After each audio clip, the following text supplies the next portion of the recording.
this league gave me so much. I was quite a few years ago now, but I learned a lot. Obviously, under Coop, he was great, but we played some with some really good players. And enjoying myself, learning both, what it's like to be a junior hockey player on and off the ice, but like being prepared for the future. Todd Pococke knows the North American Hockey League very well because he once skated in the League of Opportunity. Heading into his third season as the head coach and GM of the Springfield Jr Blues, he shares more on what the summer has looked like for the team on this episode of NA Now. It's kind of one of those where it feels like the end of the season last year was a long time ago, but it also has flown by from the end of the season through camps to the draft. Kind of just gearing up and, like I said, we're really excited. Our ice is getting renovated. So that's going to be, really exciting, once that's all set. But it's been busy, but it's been very enjoyable, getting excited to get the new guys set up and ready to roll and coming in. And, we're excited to get it going. Absolutely. And you're heading into your third season as the head coach and general manager of the Springfield Jr Blues. What lessons have you learned from last season that you're hoping to carry over into this year? I guess the main thing is you're always trying to grow. You're always trying to get better regardless of the situation in the past. You can always learn. I think, some things, going into last year, we try to make adjustments from the year before, but, kind of coming in some different ways of going about some things, both on the ice and off the ice. But we want our guys to be comfortable. We want them to enjoy themselves. And obviously we're going to try to push them to develop and get some wins. But there's a few things that we're adjusting, which I think, coaches and teams do that every single year.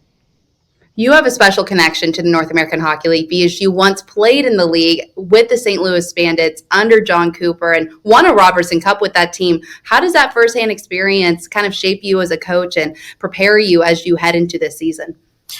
Yeah, it's a great question. I'm a pretty prideful guy to begin with, but this league gave me so much.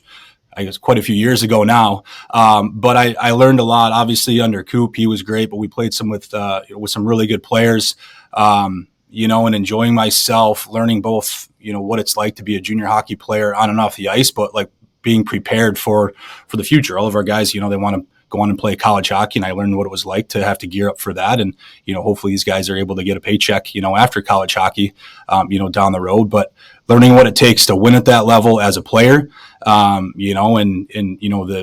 what the guys do, away from the ice with the workouts and different things, which is extremely important. It's not just about stepping on the ice, every day. There's so much more that goes into it. And that's, one thing that Coop and his staff really instilled in us too. And, going to battle every night and what it takes to win. And obviously winning the last game of the year and being able to hoist that Robertson Cup meant a lot to me. And it still does to this day. And being able to coach in it, just drives me that much harder, both for the guys, because I've been through it in my experience, but also, seeing this side of it as a coach makes it that much more exciting. But there's definitely lots of pride that I have for coaching this league after playing in it. You talked about moving on and getting the opportunities at the Division I level, and you got to do just that. You played NCAA Division I hockey at Ferris State University, playing at a high level. How does that prepare you, especially for these guys that are looking to be in the same shoes that you once were in? Yeah, again, it's obviously they're different levels. It's, kind of going through and in the adjustments. Sometimes it can take a bit of time to adjust from, youth to junior to college and then, on to pro. But yeah, just trying to get it across to the guys early on what it is like to play at the Division I level and the collegiate level. And it's a massive step up. So trying to prepare them early for that and, being a pro, it's not just, being at the rink and on the ice. There's so much more preparation that goes into it. And, obviously being rewarded, myself gave me that experience. So I can, again, try to pass that along, to the guys. And, I get excited to be able to have those conversations with those guys when they have those questions that, because they're always kind of wondering what's going on, what it takes and stuff like that. So I get excited to be able to help teach them and coach them along to what it takes. As you reflect on your time from being a player to now as a coach, how have you seen the league grow? Oh, I mean, tremendous. I mean, it's obviously, adding the teams and whatnot over the years. I can't really remember how many were in the league at the time. But just the different pieces that were added, from organization standpoints to travel standpoints, and just, seeing the league, learn and grow too, and promoting its players, I played in the showcase, way back. So it's always exciting for me to get back, and I look forward to seeing how the guys react to being at the showcase and the enjoyment that they have for that. And, seeing those schools and those fans and the parents all just, kind of towards the beginning of the season, kind of learning. But I think the league has taken it and ran with it and continued to develop the players tremendously, develop the coaches and help these guys, get noticed and to move on to achieve, their dream and their goals. While talking about the NA Showcase, how important is it to have events like the NA Showcase so close to the beginning of the season for the exposure side of things for these athletes? Yeah, well, it gives the scouts some time to get in and kind of plan, but, you also, as a team, it's kind of just the kickoff. I know we start a couple weekends before, but it's still something that's at the beginning of the season that I think is great because it just kind of really kicks the hockey season off into gear for all of us, and preparing for it, helps. But just, kind of upstairs, walking around, downstairs, seeing the schools, seeing everybody there for, essentially all the same reason, maybe doing their different parts. But it's really something that the guys can look forward to at the beginning of the season to really, kick off, for the next good handful of months, going through the season here. With last season's roster, it featured 9 athletes securing NCAA commitments. How special is it as a coach to see your athletes get those opportunities at that next level? Well, that's really why I speak for myself, why I do it, is I love seeing these players, it's a dream of them from years ago, and to see them finally achieve that and to, kind of have a fingerprint on that and see the joy in their face and, the excitement even from their families and stuff like that. I mean, that's really the biggest thing for me personally to see that and to help them along, but it's, in coaching and kind of, again, helping them, achieve that. It's just really exciting to see. It means a lot to me. And like I said, I'm a pretty prideful guy, so I take pride in that, and it means a lot. And for me personally, it doesn't end there too. I tell the guys, like, this isn't over with. You need to call me late on a Saturday night after a game, whether it's good or bad, or you just want to, talk shop or talk nothing about hockey. I'm still here for it. I still have if I change my number, I'll let you know, but I still have that same number, and you can give me a call, shoot me a text, whatever it is, and we'll get through it, good or bad. And I continue to have that with quite a few of my guys. I know you said helping guys get to that next level is a huge part of what drives you as a coach, but what else drives you as a coach?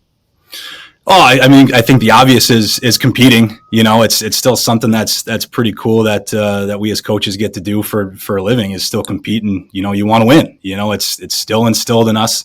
And it's still important. We're all trying to do that and instilling it in the guys and of course the organization. I mean, there's nothing like a nice win.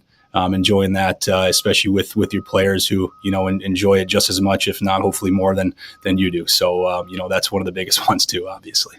Absolutely. And looking ahead for this upcoming year, what are some of your big goals for your roster? Oh, I think the obvious one for us is to get a spot in the playoffs and then, make a nice run and, kind of go from there. But, again, it just goes back to seeing the players grow, and not only as players, but, as young men too. And that's important to us as an organization too. And you can tell, you see them get better. You see them ask the right questions. You see them go out in a game or you hear a story of, somebody at the hotel, hey, you got a good group of guys, they did this, in a good way. And, kind of tracking that in my own mind, that just, drives me and makes me happy. But, kind of continuing forward with all that is huge for us. As you look at this upcoming roster for the 2025-26 season, what holes are you looking to try to fill? Well, that's another really good question. I mean, the guys that we, that moved on, that aged out, there's some big holes to fill, again, both as players, but as young men. And I think the returners coming back, they fit that mold. Like they're they're hungry, but they're great young men. They're great leaders all around, both on and off the ice. So to welcome the newcomers is going to be really important and to be huge. And I know they're going to do it. I think for us, we want to add some scoring depth, up for us. And I think that we've done a good job of doing that this offseason. That was one thing that we were really trying to press hard with. But I think the new guys are really going to bond well and mesh well with the guys that are coming back. So, it's before, it's at this point, we think we've done a really, really good job. So, once the season gets rolling, it's going to be a lot of fun to see what happens. How important is it to have that leadership in the locker room, especially with your returners?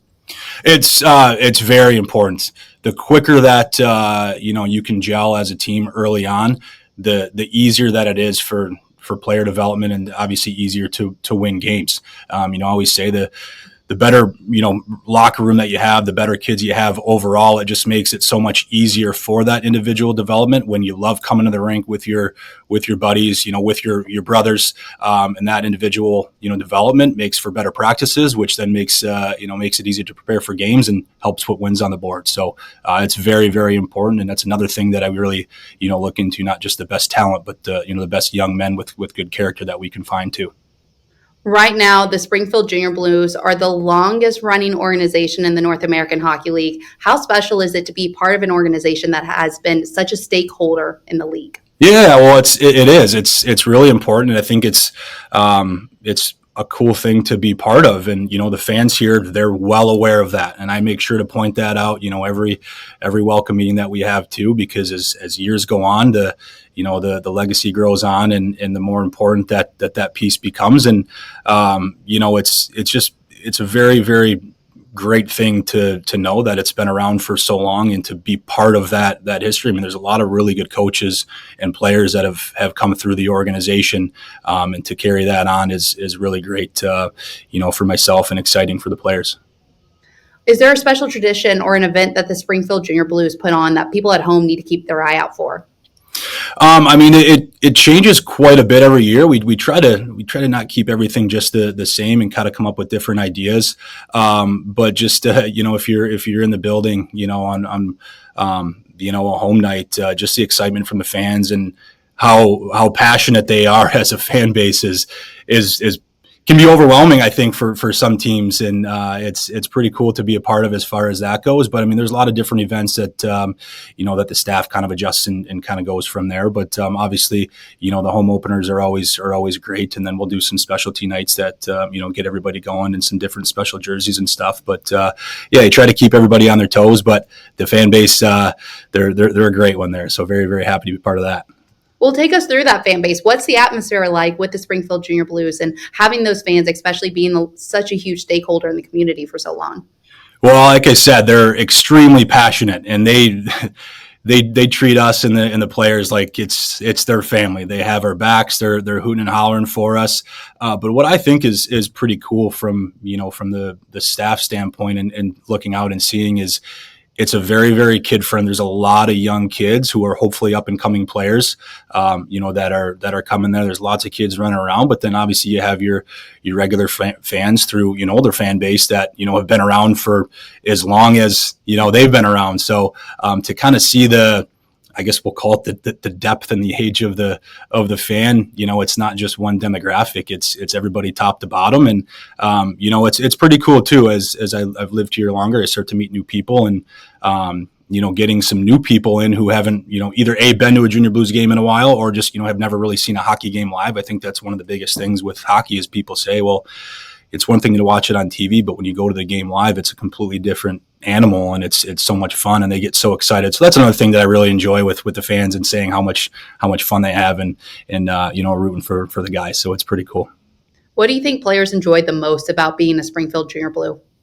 I do think that they recognize the care that we do have as a staff for them. Again, not to keep repeating myself, but not just as players. Like, we really care about them as young men and want to help them continue to grow that way too. And to see the pride, the passion, the desire that we have as a staff, it feeds off of. And again, that's one thing that I learned in the past, to make sure that, the players recognize that and feed off of that, because it just, again, it makes everything that much more enjoyable for them and easier for them to continue to grow. So I would say that I hope that that's one thing that they really recognize. Absolutely. And to wrap up this interview, reflecting on last year, what was one of your favorite moments with the team?